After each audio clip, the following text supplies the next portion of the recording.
Assalamualaikum warahmatullahi wabarakatuh. Sebelumnya perkenalkan nama saya Zulfikar Arifyan Nurikam. Saya dari Prodi Bahasa Asing Terapan angkatan 2021 Universitas Diponegoro.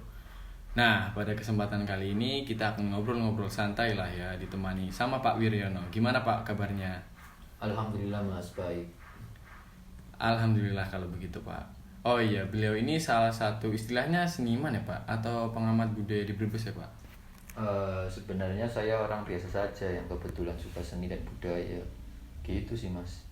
Oh begitu ya Pak. Oke, kali ini kita kedatangan Pak Wiryono. Pastinya kita akan membahas yang gak jauh dari seni maupun budaya, yaitu bahasa.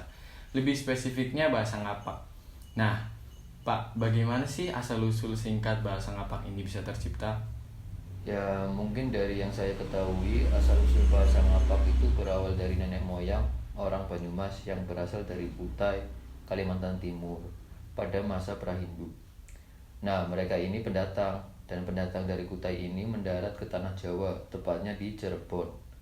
Mereka kemudian sebagian besar mendiam di lereng Gunung Ciremai, sedangkan sebagian lainnya menetap di sekitar Gunung Selamet.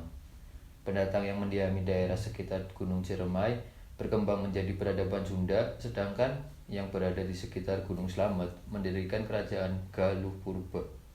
Kerajaan Galuh Purba inilah yang menjadi cikal bakal kerajaan-kerajaan lain di tanah Jawa. Maaf Pak, saya potong. Berarti asal-usulnya bukan dari warga lokalnya ya Pak? Iya benar Mas, bukan. Bentar saya lanjutkan dulu ya Mas. Kerajaan Galuh itu wilayah merdeka. Karena itu, wilayah Galuh saat itu disebut sebagai mancanegara oleh orang-orang Mataram. Kemungkinan karena inilah dialek Ngapak bebas dari pengaruh dialek Mbandek atau Jawa Wetanan. Kerajaan Galuh Purba mempunyai wilayah kekuasaan yang cukup luas, mulai dari Indramayu, Cirebon, Brebes, Tegal, Pemalang, Bumiayu, Banyumas, Cilacap, Purbalingga, Banjarnegara, Kedu, Kebumen, Kulon Progo, dan Purwodadi atau di Purworejo juga termasuk. Ya singkat cerita begitulah, dan sampai sekarang masih eksis di tengah-tengah masyarakat modern kok Mas.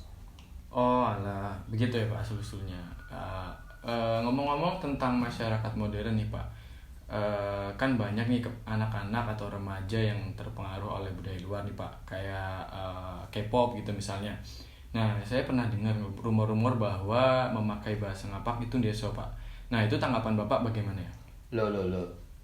Yo jangan pernah malu Mas menggunakan bahasa ibu kamu. Nih, padahal bahasa Ngapak adalah salah satu bahasa yang harus dijaga dan dilestarikan loh. Soalnya, bahasa ini adalah salah satu ciri khas bahasa yang dimiliki Indonesia. Kalau kita sebagai masyarakat yang memang mengkonsumsi bahasa Ngapak malu, lalu siapa yang akan melestarikan bahasa Ngapak ini? Jangan karena dianggap bahasa Ngapak itu deso, lalu tidak mau mengkonsumsinya lagi loh Mas. Gitu ya. Nah, kalau cara untuk menjaga dan melestarikannya gimana ya Pak kira-kira? Kira-kira kalau cara menjaga bahasa Ngapak ini agar tetap terjaga, yaitu dengan tetap mengkonsumsi bahasa Ngapak. Pintar-pintar kita aja menempatkannya. Kalau misal kita berbicara di sebuah forum, kita tetap menggunakan bahasa Indonesia. Namun saat kita berada di luar forum, entah saat kita sedang bergaul dengan teman-teman kuliah ataupun yang lain, kita bisa menggunakan bahasa Ngapak. Nah, dengarkan ya teman-teman, kita harus tetap melestarikannya, apapun itu rintangannya. Jadi jangan pernah malu buat ngomong pakai bahasa Ngapak ya, tapi tentunya harus bisa menempatkan. Ya benar itu Mas. Nah, oke, kita bahas sedikit lebih dalam tentang bahasa Ngapak ya Pak. Ini kan barangkali banyak nih yang belum tahu, apa sih keunikan dari bahasa Ngapak ini Pak? Baik-baik. Jadi ciri khas atau keunikan dialek Ngapak ini contohnya dengan penggunaan huruf A pada pengucapannya. Misalnya saja dibandingkan dengan orang Jawa saat mengucapkan kata siapa, maka akan terucap sopo. Sedangkan dalam bahasa Ngapak, kata tersebut akan tetap terucap dengan huruf A yang jelas yaitu sapa. Kekhasan lainnya yaitu huruf H, D, G, B, C, K, L, dan W. Diucapkan dengan penekanan atau dalam bahasa linguistik adalah fonem vokal dan fonem konsonan. Contohnya seperti nyong, maning, kepriwe, aja kayak kue. Nah, begitu ya teman-teman. Oh iya Pak, bagaimana dengan perbedaan Ngapak Utara dengan Ngapak Selatan nih Pak?